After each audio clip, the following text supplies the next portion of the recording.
हर हर महादेव, जय भोलेनाथ। नमस्कार, मैं साधना पांडे मार्गदर्शन पे आपका स्वागत करती हूँ। दोस्तों, आज मैं बात करूँगी टोटल महिलाओं के बारे में, क्योंकि देखिए रसोई घर में हमसे कुछ ऐसी गलतियाँ हो जाती हैं, कुछ ऐसी भूल हो जाती हैं जिनसे निश्चित रूप से हम अपने जीवन में नाना प्रकार की परेशानियों को निमंत्रण दे देते हैं।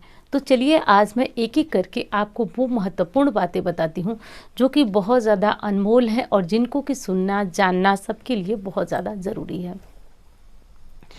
पहली चीज़ है दोस्तों कि जब भी आप अपने रसोई घर में खाना बनाने के लिए जाएं, इस चीज़ का ध्यान रखिए कि रसोई घर में खाना बनाते समय हमेशा हमेशा की बात कर रही हूँ कि हमेशा खाना बनाते समय अपने मन को शांत रखिए।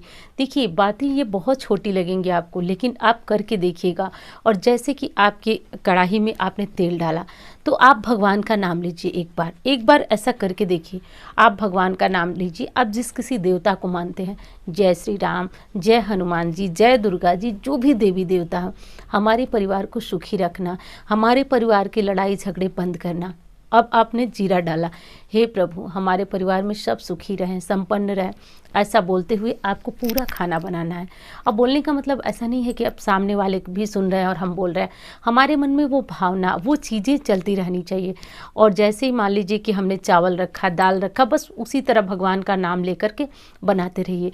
कहा जाता है शास्त्रों में कि जो स्त्री ऐसा करने लगी ना, उसके परिवार के भोजन में देवताओं के जैसे भोग में असर होता है ना, वैसे उस भोजन में, उस खाने में असर होता है। आप कह के देखिएगा, एक कहावत है देहाती में कि जैसा खाएंगे अन्न वैसा होगा मन। अन्न का बहुत ज़्यादा असर पड़ता है। अगर आप मेरी बातों का विश्वास नहीं कर पा रहे हैं तो आप करके देखिएगा।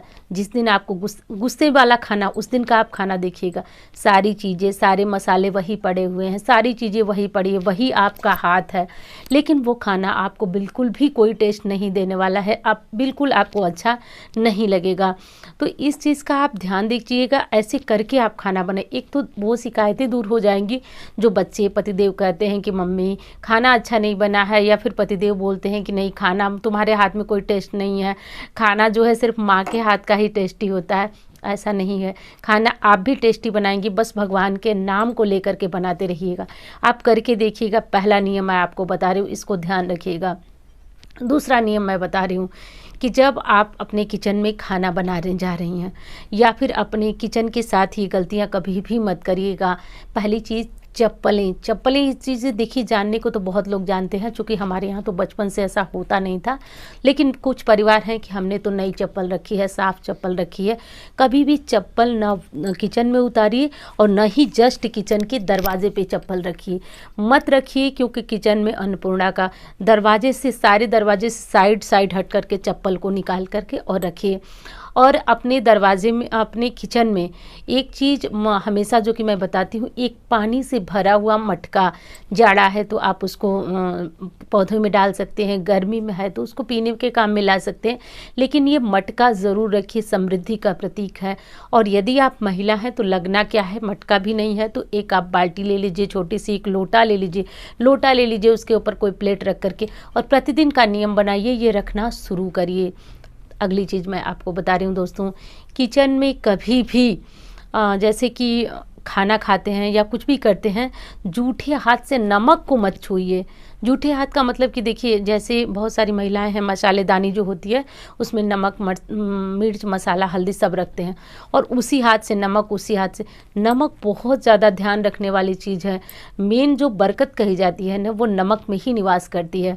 हमारे यहाँ जो दादाजी थे वो बताया करते थे कि नमक में ही बरकत होती है। तो इसीलिए तो आपने भी सुना होगा कि हम सब कुछ किसी को देना लेना करते हैं, लेकिन हम ना किसी के घर से नमक लेते हैं और ना किसी को नमक देते हैं। तो कभी भी नमक का देन लेन तो नहीं करना चाहिए। लेकिन जैसे कि मान लीजिए हम रोटी बना रहे हैं, हाथों में खूब सारा आटा लगा है, उसी हाथ से नमक निकाल के सबको दे रहे हैं, ले रहे हैं, ऐसा मत करिए। आप एक चम्मच रखिए, इससे नमक निकालिए। नमक को जितनी ज़्यादा पवित्रता और शुद्धता से रखेंगे, घर में उतनी ही ज़्यादा बरकत बनी रहेगी। तो कभी भी, और खाने पीने का जो नमक होता है, जैसे कि कभी खाना में कम हो गया तो जो छिड़कने वाली आती है छोटी सी, जिसमें काले नमक वगैरह रखते हैं, उसमें रखिए, उसमें अलग से रखिए। जैसे बच्चे मांग रहे हैं, पतिदेव मांग रहे हैं, तो वो आप छोटी सी डिब्बी उनको पकड़ा सकती हैं। इन चीज़ों का आप अपने किचन में बहुत ज़्यादा ध्यान रखें।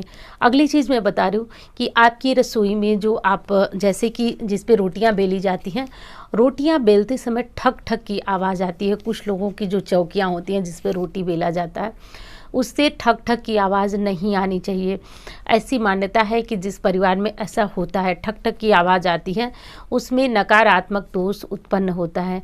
तो उसको एक जगह पहले टिका कर रख लीजिए। इसीलिए पहले के समय में लोग भारी भारी चौकियाँ रखा करते थे, बिल्कुल ऐसी जो किसी के पैर पे पड़ जाए तो पैर तोड़ दे, लेकिन वो हिलती बिल्कुल नहीं थी, एक जगह टिक के रहती थी।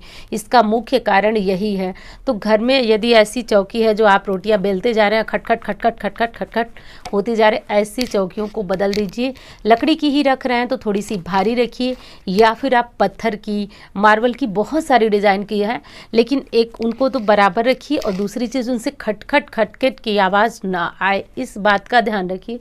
क्योंकि ये जो आवाज़ होती है ना, ध्वनियाँ होती हैं, ये बहुत महत्वपूर्ण होती हैं।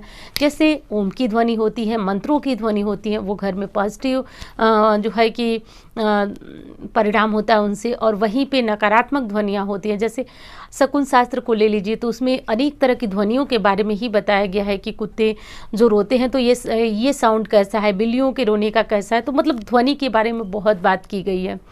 तो ऐसा आपकी रसोई में नहीं होना चाहिए। अगली चीज़ बताती हूँ दोस्तों कि तवा कभी भी, अपने घर का जो रोटी बनाने वाला लोहे का तवा है, कभी भी गरम तवे पे पानी नहीं डालना चाहिए। बहुत सारी महिलाएं जल्दी में होती हैं और गरम तवे को ही घिस घिस के साफ़ करने शुरू कर देती हैं। गरम तवे पे अगर आप पानी डालना शुरू करते हैं ना, तो आपके परिवार में निश्चित रूप से अनर्थकारी काम होने लगते हैं। तवा गरम है, मतलब लाल नहीं है फिर भी गरम है, तो ज्योतिष इसको मंगल मानता है।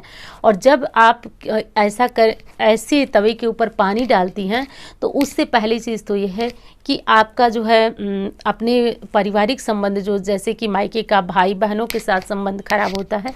दूसरी चीज़ है कि आपका क्रोध जो है वो कोई कंट्रोल नहीं करता। क्रोध के वशीभूत होकर आप अपने परिवार का खुद सर्वनाश करेंगी। तो विशेष मैं महिलाओं की बात कर रही हूँ। तो इन चीज़ों से आपको सावधान, बहुत ज़्यादा सावधान होना है। एक चीज़ और बता दूँ, मैं ये चीज़ें आपको डराने के लिए नहीं कर रही हूँ। ये चीज़ें पुरातन से, बहुत पहले से चली आ रही हैं। इनका परिणाम ना तो एक दिन में अच्छा हो सकता है और ना बुरा होता है। इनके परिणाम हमेशा दूरगामी आते हैं, लेकिन आते अवश्य हैं, ये मैं आपको निश्चित लिख के दे सकती हूँ। आते अवश्य हैं। जिन परिवारों में ऐसा होता है उसका ध्यान करिएगा। अब एक अंतिम और महत्वपूर्ण बात मैं आपके साथ शेयर करने जा रही हूँ। कभी भी अपने घर में जो गैस स्टोव होता है, रात में अंतिम में, अब देखिए बताना तो आपको बहुत लोग अब शुरू कर देंगे कि ऐसे मत कीजिए, वैसे मत कीजिए। मैं जो है वो बोल के करती हूँ, और कुछ लोग आपको इधर उधर करके दिखाना सुनाना, तोड़ मोड़ के पेश करते हैं, वो आप लोग भी देखते हैं। लेकिन कभी भी किसी के बताने पे ये गलती मत कीजिएगा। मैंने प्रत्यक्ष ऐसे कई परिवारों में देखा है। तो होता क्या है कि जैसे रात में अंतिम में जो आपकी गैस का चूल्हा है उसको विधि से साफ़ करके पूरी अच्छी तरह से, और कभी नहीं छोड़ा जाता है। हमेशा चूल्हे पे, जैसे कि आप रोटी वगैरह बना रहे हैं, सब्जी बना रहे हैं, या फिर आपके यहाँ मेड आ रही हैं, तो उसी हाथों हाथ उनसे कहिए कि थोड़ा सा वो जो आटे गिरे रहते हैं उनको साफ़ कर दे। थोड़ा सा, बस थोड़ी सी सफाई होनी चाहिए। पूरी तरह से रगड़ के साफ़ करके चूल्हे को नहीं सोया जाता है। यदि आपको ऐसा करना मजबूरी है, सुबह बच्चे जाते हैं, आप नहीं कर पाती हैं, पति देव हैं, नहीं कर पाती हैं, सुबह लंच देना है, टिफ़िन देना है, जो भी है, तो आप रात में अच्छी तरह से जितना साफ़ करना है कर लीजिए। उसके बाद अंत में आप चाय बना लीजिए, दूध गर्म कर लीजिए, पानी गर्म कर लीजिए, लेकिन उसको एक बार जलाइए ज़रूर। एक बार उसको जला करके और कुछ उस पर पका लीजिए, बना लीजिए, तब वो गैस आपका जूठा माना जाएगा। फिर सुबह आपको बहुत सफाई भी नहीं करनी पड़ेगी। एक बार गीला करके हल्का सा कपड़ा मार देंगे तो आपका गैस स्टोव पूरी तरह से साफ़ हो जाएगा।